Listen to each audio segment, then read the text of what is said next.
श्रेष्ठवाय नमस्तुभ्यम। क्या आपको पता है कि आज ही है मेन नवरात्र की पंचमी तिथि यानी कि 27 सितंबर 2025 को उदया तिथि के हिसाब से अगर आप चेक करोगे तो नवरात्र की पंचमी तिथि आज के दिन है। ठीक है ना। तो आप लोग अपने घर में जब पूजा करते हो, आराधना करते हो, आरती करते हो देवी माँ की, तो घंटी बजा करके ही सभी लोग करते हैं ना। बिना घंटी के थोड़ी करता है, नाथ करना पड़ता है ना, एक वैसे ही तो करते हो। आपको क्या करना है, जहां पर भी आप अपने घर में घंटी रखते हो बजाने के लिए देवी माँ की आरती के समय पे, उस समय पर उस टाइम पे हमें एक दिया लगाना है। वो दिया चौमुखी बत्ती का होना चाहिए। बहुत स्पेशल तरीके से बताऊंगा, जिससे आपकी जो मनोकामना होगी, जो आपकी विशेष होंगी, वो देवी माँ पूरी जरूर कर देंगी। ठीक है ना। इसी की बात हम लोग करने वाले हैं। बहुत ही ध्यान से वीडियो को देखिएगा। स्क्रीन पर आप लोग को क्या दिखाई दे रहा है? अरे बताओ जल्दी से। दीपक दिख रहा होगा। सबसे अच्छी बात पता है इस उपाय की क्या है, कि आप लोगों को इस उपाय में मिट्टी का दिया लेना है। नॉर्मली नवरात्रि के दिनों में ना लोग आटे के दीपक को लगा देते हैं, तो उसमें कोई दिक्कत नहीं है। बट अगर साफ सुथरा आटा घर में नहीं है आपके, अलग से नहीं निकाला है आपने, तो आप मिट्टी का भी दिया लगा लो। ठीक। अब समझते हैं। इस दीपक को लेके कहां पे जाओगे? आपने अपने घर में जहां पर भी कोई भी फोटो, मूर्ति, प्रतिमा देवी माता की रखी होगी, है ना, रखी होगी सबने।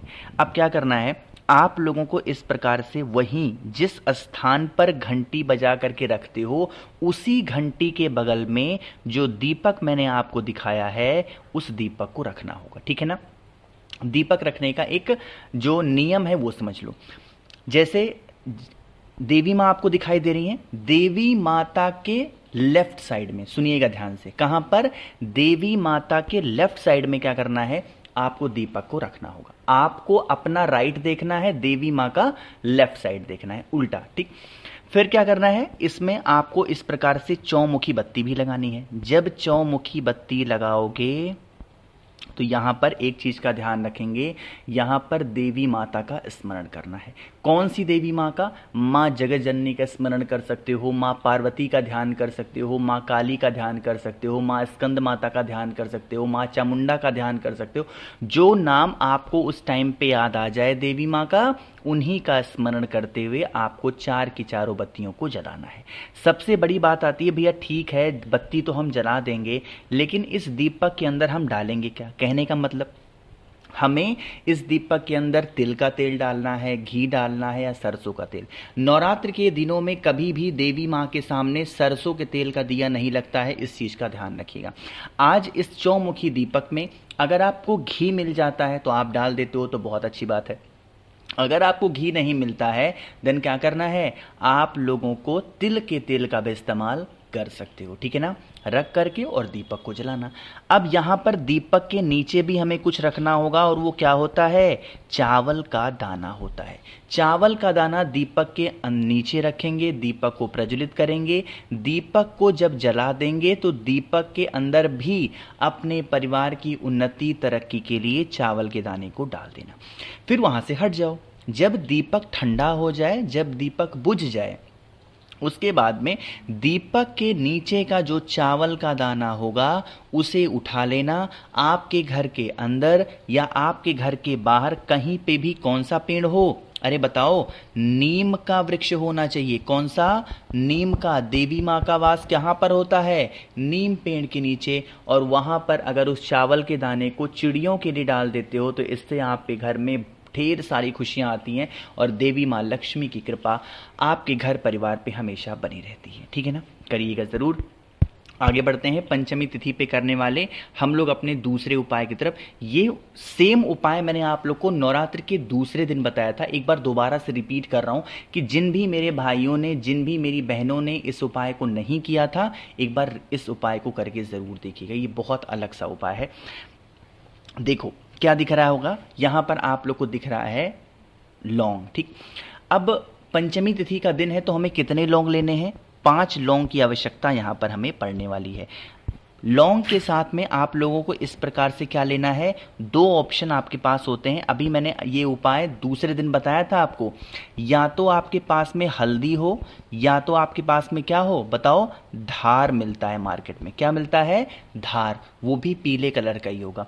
दोनों में से कोई भी चीज़ों को ले लो। फिर एक तांबे का पात्र ले लो। तांबे का लोटा ले लो, उसके अंदर जल भर लो, गंगा जल डाल दो, धार डाल दो या हल्दी डाल दो, और 5 लौंग को अब कलश के अंदर नहीं डालना है। इस उपाय को थोड़ा सा अलग से करना है। क्यों? क्योंकि हमें इस उपाय में क्या शो करना है कि हम देवी माता के सामने क्या कर रहे हैं, भोग लगा रहे हैं। तो आपके घर के आसपास में कोई भी नीम का पेड़ हो तो जो 5 लौंग आपने लगाए थे, उन 5 लौंग को नीम पेड़ के नीचे पहले ऐसे भोग लगा देना। किसका ध्यान करके? अपनी कुल देवी या अपने कुल देवता का। कुछ लोग सोचेंगे कि भैया हमको तो पता ही नहीं है कि हमारी कुल देवी कौन है, हमारे कुल देवता कौन है।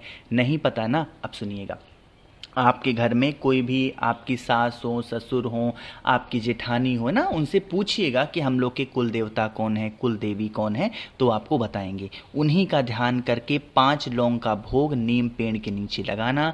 आपके पास में जो जल है, जो आपने धार डाला है जल के अंदर, नीम पेड़ की पहले क्या करनी है, जैसे एक परिक्रमा किया थोड़ा सा जल डाल दो, फिर एक परिक्रमा किया थोड़ा सा जल डाल दो, फिर एक परिक्रमा किया थोड़ा सा। इस प्रकार से 5 बार परिक्रमा करेंगे और थोड़ा थोड़ा उस कलश का जल 5 बार में ही नीम वृक्ष के नीचे अगर आप डाल देते हैं तो इससे आपकी फैमिली में, परिवार में कैसे भी करके किसी भी प्रकार का कोई कष्ट होगा, दुविधा होगी, तकलीफें होंगी, वो कष्ट दूर जरूर हो जाएगा। ठीक है ना? करिएगा भाई ज़रूर। आगे बढ़ते हैं अब इस वीडियो के तीसरे उपाय की तरफ, जो कि मात्र हमें करना है 1 लोटे जल के साथ में। क्या बेनिफिट है, कैसे करना है, कहाँ पे, सारी बातों को करेंगे। लेकिन सबसे पहला काम है, वीडियो को लाइक कर दीजिए। जिसने अभी तक चैनल को सब्सक्राइब नहीं किया, मेरी आवाज़ आप पहली बार सुन रहे हैं, चैनल को ज़रूर सब्सक्राइब करेंगे। अब सुनिएगा, जो बातें बताने जा रहा हूँ ध्यान से समझेंगे। अच्छा, आप लोग बहुत सारे व्रत भी रहते होंगे, बहुत सारे लोग 9 दिन का व्रत है माता रानी का ना, कुछ लोग पहले दिन रहते हैं, लास्ट डे रहते हैं। तो अगर आप लोगों को किसी भी चीज़ों से, कोई भी चीज़ों की अगर ज़रूरत है, आपकी इच्छा पूरी नहीं हो रही है, ऐसे नॉर्मल तांबे का लोटा ले लो। क्या करना है, तांबे के लोटे में जल भर दो, है ना, नवरात्रि चल रही है, विशेष दिन है, गंगा जल डाल दो और इस कलश के अंदर गिन करके 31 क्या डालोगे, चावल के दाने को डालें। कितने? 31 चावल के दाने को कलश के अंदर डाल देंगे और फिर कहाँ पे जाओगे, महादेव के शिवलिंग के पास में। मैंने एक बार नहीं हजारों बार बताया है, महादेव का पूरा परिवार शिवलिंग के ऊपर ही विराजमान है ना। तो आपको क्या करना है, 5 स्थान पर गोला करूंगा, पहला, दूसरा, तीसरा, चौथा और 5वां। ये कौन कौन सा स्थान है? भगवान गणेश का, भगवान कार्तिकेय का, माता अशोक सुंदरी का, माता का हस्तकमल है और भोले शंकर के शिवलिंग के ऊपर का हिस्सा। जहां जहां पर हमने गोला किया है, इस स्थान पर वही 31 चावल के दाने वाला जो जल होगा, थोड़ा थोड़ा करके कुंद केशवर महादेव के नाम से अगर आप महादेव के शिवलिंग के ऊपर चढ़ा देते हैं तो इससे आपकी फैमिली में, परिवार में संकट, कष्ट, परेशानी, तकलीफें नहीं आती हैं। आप जिस भी चीज़ों के लिए व्रत रहते हो, उपवास करते हो, वो व्रत आपका सफल ज़रूर होता है। ठीक है ना? भूलिएगा नहीं भाई, सभी लोग इस उपाय को करेंगे। आगे बढ़ते हैं सबसे आखिरी उपाय की तरफ। ये उपाय बहुत प्यारा है, बहुत स्पेशल है। कई बार आपको समझा चुका हूँ इस उपाय के बारे में, और ये उपाय स्पेशली है लड़ाई, है ना। कोई इंसान अपने आप को खुशनसीब मानता है, कोई इंसान अपने आप को बहुत लकी समझता है जिनके घर में लड़ाइयाँ ना हो, लेकिन ऐसा बहुत कम ही लोगों के घर में होता है। क्यों? क्योंकि एटीट्यूड जिस घर में है, घमंड जिस घर में है, अहम जिस घर में है, वहाँ लड़ाइयाँ होंगी। अगर मैं एक बार आपको हमेशा बताता हूँ, अगर बच्चा रिश्तों को बचाना है तो झुक करके रहना सीखो। झुक करके रहने का ये मतलब नहीं कि अपना आत्मसम्मान खो करके, नहीं, हर चीज़ों पे डिस्कस नहीं करना है, हर चीज़ों पे बहस नहीं करनी है ना। कोई ऐसी चीज़ें हों जो लगे कि नहीं भाई इस पर बिना बहस के काम नहीं चलेगा, देन आप बातें कर सकते हो, डिस्कस कर सकते हो, बट वो बातें आपकी 4 दीवारी के अंदर होनी चाहिए। ऐसा नहीं कि चिल्लाते चिल्लाते गेट के बाहर निकल के पूरे मोहल्ले को बता दिया कि आज हमारे घर में लड़ाई हो रही है, नहीं, ये काम ठीक। घर की बातें घर के अंदर रखोगे तो ये आपके आने वाले भविष्य के लिए अच्छा होगा। इस उपाय को कैसे करेंगे? आपको लेना है 3 चीजों को ना, सबसे पहले गौ माता का क्या लोगे, आपको घी लेना है। दूसरे नंबर पे एक चुटकी कमलगट्टा लेना है। तीसरे नंबर पे एक चुटकी काला तिल। बस इन तीनों चीज़ों को लीजिएगा, महादेव के शिवलिंग के पास पहुंचना। सबसे पहला काम करना है, आशुतोष महादेव का ध्यान करते हुए माता के हस्त कमल पर, जिसे हम लोग कटी भाग के नाम से जानते हैं, यहीं पर माता के हस्त कमल पर क्या करना है, आप लोगों को अच्छे तरीके से उसका लेपन करना है घी का।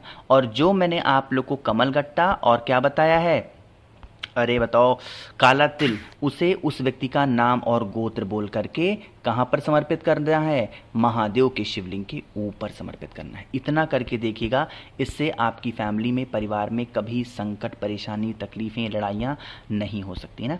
बाकी मैंने कोशिश की है आप सभी को अच्छा बताने की। वीडियो पसंद आई हो लाइक करिएगा। कुछ पूछना है नीचे कॉमेंट सेक्शन में पूछें, और मेरे जितने भी भाई बहन आवाज़ पहली बार सुन रहे हैं, चैनल को ज़रूर सब्सक्राइब करेंगे। श्री शिवाय, नमस्तुभ्यम।